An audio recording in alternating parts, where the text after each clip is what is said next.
Get sales lessons from experts and entrepreneurs. Go out there and be the spokesperson and the representative for the brand.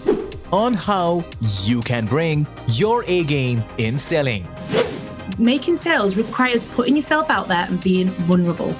To start and scale your business. We need to negotiate for what we deserve. This is Ace the Sales Podcast, and here's your host, Roshni Baronia. Hello. Has the New Year hustle and frenzy ebbed down for you, or are you still reeling in the freshness of 2023? Well, I surely am still holding on to the new energy, new excitement, and new beginnings. And so should you, because your vibe and energy guides a lot of what happens in your life and business. In fact, that is what we are going to talk about in today's episode. It is going to be something very unique, something I have never talked about on this show, and that is law of attraction. And I have just the expert for it. It is Nita Sundararaju, who is a manifestation coach and law of attraction expert. She's here to share with you how you can have more abundance and revenues in your business, close more deals, and get more clients by tuning into law of attraction. But before I bring her on, please take a moment to follow Ace the Sales on your podcast listening app, because when you do that, it helps us take this podcast and these valuable conversations to many more entrepreneurs just like yourself. So do some good karma as you listen to this fantastic conversation. And now let's bring Nita onto the mic.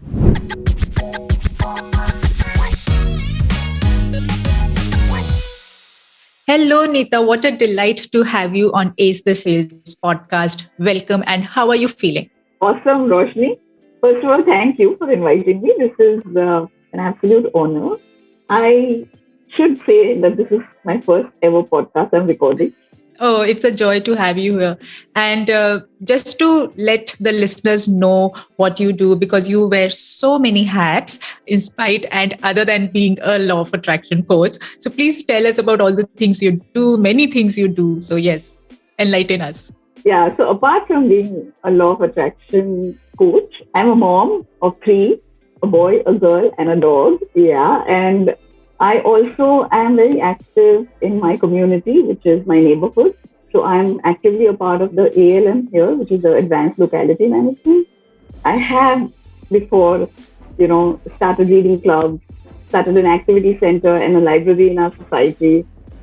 I have also I was one of the team that started the street festival that happens in our neighborhood annually. So these are things that I really enjoy, being part of a community and bringing a community together. That is something that I really do enjoy. Oh, wow. And talk about people struggling with doing so many things. And here you are managing so many communities, not one, and taking on so many activities, power-packed activities. Interesting. So, of course, Nita, we will talk a lot about law of attraction and how it relates to running, managing, and growing a business.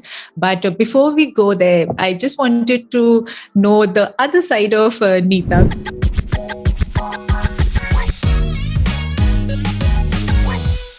Would you like to share something which people usually don't know, something quirky about you which people don't know? I love reading and I love watching net series and Netflix is my favorite place to be. So yes, I love. Yes. Someone like you, we think, she should always be in the meditation zone. And here you are binging on Netflix. So here's a secret. I don't like meditation at all. Okay, now we need to peel the layers on that. Yeah. So meditation is something I actively don't do. I just don't. Binging on Netflix is not the quirk as much as this is that you don't do meditate or you don't like meditation. I don't like it at all. That's nice. Okay. One silly habit of yours which drives people around you crazy. So I'm sure that my family would be able to answer this question better than me. But yes, there is this one thing that, when I'm either reading or watching Netflix, I forget about everything else. I just forget about all the work that I have to do. And I think I kind of get so lost in it that I don't even hear people calling out to me. So yes. So you get into the zone of like reading. Yes, Do not disturb. Yes, Signboard hanging. Do not disturb. It really bothers my family. Wow.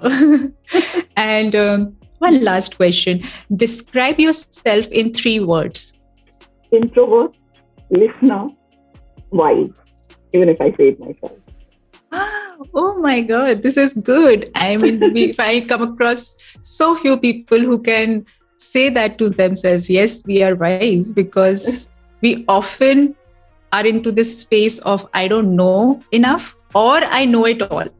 But to be in the zone of yes, I'm wise, I know things the way they should be, it's a huge acknowledgement and appreciation for self, which is very, very good. Thanks for sharing that. Okay, now let's get into the entire conversation about law of attraction. It's so intriguing and interesting for everyone out there. So tell us, Nita, let's begin with how do you see law of attraction working for a business, and why should it be something of interest to a business owner? A business owner is a human being first, and the law of attraction needs to be of interest to everyone. Anything that you want to do, if you strengthen the roots of anything first, the stem is going to grow strong. And I believe that the law of attraction is at the root of everything. Everything, the way things function in our universe, begins with the law of attraction. Now, if we know how that works, we're able to flow with it rather than, struggle against the current.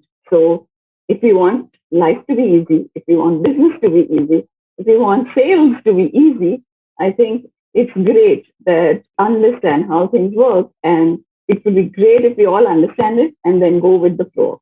It's interesting that you used the word ease, and let me jump to the question which I already had in mind to ask you. Our overculture has driven us to believe that working hard is the way to succeed in your business or whatever you do. And then the notion of work smart came along, which was more inclined towards productivity. And now you are talking about working with ease, doing business with ease, doing sales with ease. What is this being easy with your job means? How does one tap into doing things with ease? So, this is such an interesting question, because yes, we have all been taught that working hard is the way to be. You've got to work hard to get where you want to be. Yes, and then it did move to work smart, but still there was that work that needed to be put in all the time. So obvious that we are going to have to put in work, but do we want to struggle through the work? Do we want to effort when we are working? Or do we want it to be easy? How many of us can honestly say that I'm okay with the struggle? How many of us can say that, it's okay working hard. I know I have to work hard and I like it. None of us can say that we actually like working hard. I have to do it and I do it, but don't we all feel that if it came easily, it would be nicer? Wouldn't it be nice? Yeah. No, definitely it would be nice, and it would feel nice also. But somehow, let's say that if one has to climb a mountain, now we cannot just feel that it will be easy to climb a mountain. No, it will be very chilly out there. You have to carry the hiking gear, and the chill wind will tear down your skin and all of that. It won't be easy. It won't be easy. Then how do you get into this zone of being easy with your work? The first time when you do something, it's never easy anyway, right? When you practice something, it does become easier for us. How do you become an expert at something? You become an expert because you practice it enough. So in the same way, that goes for our beliefs and our thoughts also. When we think that something is difficult, the universe gives us evidence that it's going to be difficult. But when we think that something can be easy, the universe gives us evidence for that too. Because ultimately, the law of attraction is at work everywhere. And the law of attraction says, whatever you think, I will give you evidence for. The moment we start thinking of something as easy, the ease flows in. It's not like I can say it's easy and not believe it, and still it will flow to me. There is somewhere I have to put in the work to shift my belief, and then it comes through. So our beliefs, our thoughts and our beliefs do play a big role over here. Exactly. Okay. Now I like what I hear you saying is that the way you think about an action, you are able to feel the similar kind of emotion. You start to believe that whether this thing is easy or not. And your belief guides you into like while you are doing the act, then you feel the ease or you do not feel the ease because it is being triggered by your thoughts and beliefs that you already hold in your mind. So it's more of an mental act rather than a very hands-on activity. It's all in your mind kind of a thing, right? It's all in your mind is absolutely the way to put it, because if you notice, because you gave the example of mountain climbing. Yeah. If you look at two different individuals, one who believes that it's a tough job and I really don't know if I'll be able to even reach there. And then there's one who's confident. Both will do the same thing. Both will take the same action, climbing up the mountain. But who gets more satisfaction out of it? Who gets the better result out of it? Okay? That is what we want to see. So it's not the action that gets them there. It's the intention that they had behind it, the focus that they had on ease or on difficulty. The action was the same for both, and yet they will have different results. And okay. I like the way you are putting it, that sense of achievement and exhilaration amplifies if you do it or start it with the right intention. And I will pick on these keywords that you are saying, which is now the intention. So talk to us a little bit about intention setting before doing a very important business activity or even starting your day. Talk to us a little bit about intention setting, because I think that is a very key aspect of the entire conversation around law of attraction, if I understand. So there's two aspects to intention setting. One, it's like placing an order to the universe. I want this. You're actually saying it out loud. You don't really need to say it out loud to the universe, but the universe understands even before you say it out loud. But then for your satisfaction, you're saying it out loud and placing an order with the universe. Okay? And so now the universe knows to give it to you. The second aspect of it is when you set an intention, you are clear about what you want. So when it is delivered by the universe to you, you are able to see it. There are times when, because we are not clear about what we want, even though the universe is sending things our way, we don't even experience them, we don't even see them coming. You just miss out on that experience of having something that you want, even though the universe has delivered it to you. So the reason why we need to set, the reason why it helps that you set intentions is, one, that you place the order so that the universe can deliver, and two, so that you are clear about what you want and you can see it when it comes. You can experience it when it comes. So intention setting really, really works. Now, there's one thing I'd like to say about intention setting. We all set intentions. We all have goals about what we want to achieve, but we never set goals about how we want to feel at the end of it. And that is very important and a key to intention setting. We miss out on this very important step. When I set an intention that I want to finish this task by the end of 3 months, I want to achieve this by the end of 3 months, I will work towards it and I will get there. But if I set an intention about how I want to feel also at the end of it, what happens is that I'm aware of the satisfaction I'm receiving. And that is key to everything. If you finish the task and you're not satisfied, is that worth it to you? It's not, right? So you want to finish a task and you want to achieve something in a way that it gives you the satisfaction that you want. All of the stuff that we do so that it gives us a certain amount of satisfaction, a certain amount of joy, a certain amount of happiness. So our emotions really matter. And when we set intentions, if we include our emotions in the intentions, it changes the game completely. Hey there, hope you've been loving the episode so far. Just wanted to take a moment to invite you to Ace the Sales Club, which is a tribe of women small business owners who dream, dare, and do amazing stuff. If that's you, which I'm sure you are, just sign up for it from the link given in show notes, as every month we share with you tools and resources that can save you time, save you money, or help you make more money as a solopreneur. So sign up for the club from the link given in show notes. And now back to the episode.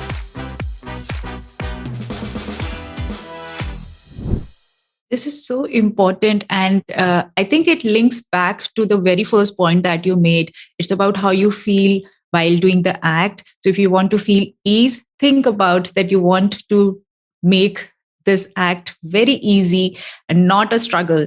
So it always boils down to how you feel about it. And then you talked about goal setting, what you want to achieve. Now, we are recording this interview at the New Year's time in the first week of Jan. I don't know when people will be hearing this, but yes, that's the time and that's the energy around here that yes, new beginnings, new year, new resolutions, and new business goals. So talk to us a little bit about how can this entire conversation of law of attraction help people make better use of this time they have, this new year, this opportunity of setting goals for the year ahead? So goal setting is actually a great thing to do because, it's like intention setting, what we discussed earlier. When you set a goal, you know exactly what you want. You're also telling the universe exactly what you want. And so it can be delivered and it can be experienced by you.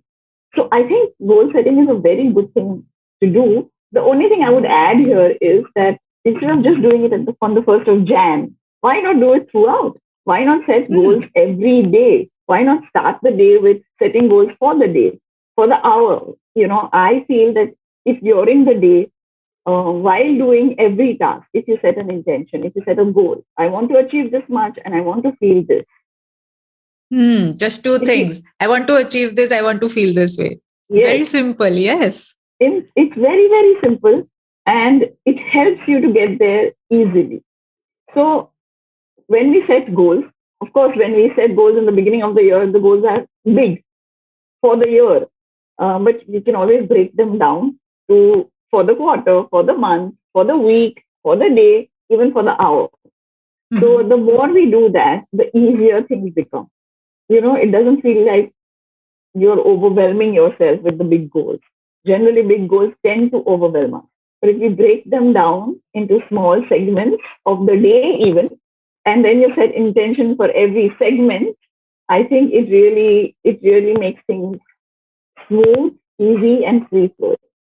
Wow, I find so much of resonance here because so I come from strategy background, and when I teach people and work with my clients on goal setting for their year, sales goals specifically, so we always set the big audacious 3-year goal, then 1-year goal, breaking it out to quarter, then month, then weekly. And I love the way that you are saying the same thing in the energy perspective, also in the law of attraction perspective, also that break it down into smaller goals, everyday success, small wins, celebration of that. So that is what keeps you going, keeps you motivated, and make you feel good about what you are doing, right? So that's what you are saying, that what you want to achieve and how you feel about it. So those Absolutely. are two key elements. One more element and aspect I want to talk to you about is, of course, we are doing the work and we are setting the intention, but the truth is, sometime or the other, we do feel and face setbacks and failures. So what's your take on that? How does one get back into the state of positivity from a setback or a failure or a rejection in sales? Because in sales, rejections and setbacks happen a lot. So how does one get back from there? According to me, all setbacks are a gift in dirty wrapping paper. Yes. So if we can see that, that every dirty wrapping paper has a gift inside, if we are very clear about that from the beginning, then, none of that feels like, it's a setback or a failure. It just feels like, okay, I'm being led to the next thing, which I really want. So if we can keep that in mind at all times, that there is nothing like a setback. There is nothing like a failure. It's just a gift in dirty wrapping paper. If we can keep that clear in our mind, I think it makes it easy to move on from there. That's a very interesting aspect you have and a perspective you have given, that even if it is a failure or a setback, it has in store, which is something good for you. It's like rejection is a redirection kind of a thing. So, perfect, yes. Yes. Awesome. I love that.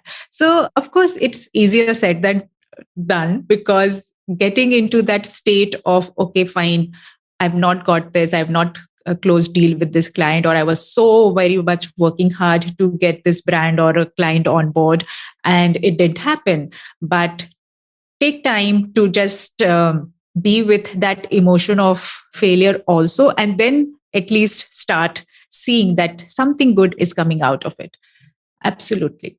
Another one big thing I wanted to ask from you was that are there any like tools with respect to this law of attraction which you can recommend for small business owners who are looking for recognition and revenues in her business? One of the most important things that we need to understand when you're learning about the law of attraction is that everything is energy. Okay? So whether it's money, whether it's any situation, whether it's people, whether it's us, whether it's them, whether it's anything that you see around you, it's all energy. Everything is based in energy. And so I'm sure everyone understands the vibes that we get from people. Why do we understand vibes? Vibes means vibration, right? It's short for vibration. That's vibrating energy, really. I don't like the vibes I get from this person means that I don't like the way the person is thinking, being, and we can sense that because we understand energy innately. It is very, very innate to us. So one thing is, since everything is energy, so is money. Okay? Money is also energy. Now, as long as we understand that money is energy and the income of it natural to us because we are energy too, it's natural to have money. It's unnatural to feel the lack of money because it's unnatural to have lack of energy. We are made of energy. We cannot have lack of energy. So money is also part of that equation, and it's natural for you to have an abundance of money. Now, once you understand that, your actions are driven from there. And believe me, this is something that I have understood. I have understood it as a concept for a while, but I'm understanding this experientially only very recently. And I realized that it's not difficult to make money. It's not. It's all our beliefs about things that we have. Now, as soon as we start examining our beliefs about money, about sales, about business, when we examine those, we realize that we are holding beliefs that are limiting us from receiving what the universe is constantly providing. Because I started with it's natural to have an abundance of things. Why is it natural? Because the universe is constantly sending things your way. The universe is sending you an ocean, but if you're standing there with a spoon, you're only going to receive a spoonful. Okay? So Exactly. yeah. And what makes us stand there with a spoon is our beliefs. How can money come easily? We've been brought up thinking that money is difficult to earn. So we have these limiting beliefs about money, that money doesn't grow on trees. It's not easy to earn money. People who make a lot of money are doing it because they're dishonest. That, people are willing to spend on luxuries like going to an expensive restaurant, but they will not pay for the necessities that are required for business. So, these are limiting beliefs that come in the way of us being able to provide our customers with what we want and earn the money in return. So, all the people listening to this podcast, there's an ocean of clients out there for you. Your sales pipeline can be full with so many clients. So just go out there and think that one client, if says no, there is a next one waiting. That's the thing I always say to my clients as well. So yeah, awesome. Thanks for sharing that, Nita. And can you share a message to all the listeners out there, especially women entrepreneurs? How can they fall in love with selling? Because I know, like you've shared, that if you fall in love with the kind of work you are doing, what you want to achieve, how you want to feel about it, how can you fall in love with selling also, that feeling of love and embracing sales as an activity of the business? So what? The most important thing over here, I think, is to start thinking about it differently, which means when selling feels like effort, it feels like a struggle, don't think of it as selling. Think of it as you contributing to the life of somebody else with your product or service that you're giving. If the product or service that you're providing is going to make their life easy. Now, when you're convinced about that, you're not selling. You don't need to put in an effort to sell. You're so passionate about it that people are convinced easily. Oh, thanks for saying that. And thanks for reinforcing that, because that's the thing that I keep saying, that sales is easy. It's just about how you are creating value and how you are helping your client. Just think about that. Money is just the exchange and not the struggle, or not the objective that you are going after. It's a natural outcome. So thanks for reinforcing that. It was lovely having this conversation with you, Nita. And thanks for sharing so many nuggets of wisdom around how to make business, how to make sales so easy and feel easy, actually. Thank you so much for being here. And that's a wrap. Thank you so much for listening to today's episode. If you found any value in today's episode, then remember to recommend Ace the Sales podcast to at least one of your business buddies. You never know what insight they will get that can help them in their business. So do some good karma today. Finally, a loud shout out and thank you to the production team of Done For You podcast who helped me in bringing this show to you. If you too are looking to start your podcast for the business, get in touch with DFIP from the link given in show notes. Join me in the next episode for yet another conversation that can help you fall in love with selling. Till then, take very good care of yourself. This is your host, Roshni Baronia, signing off.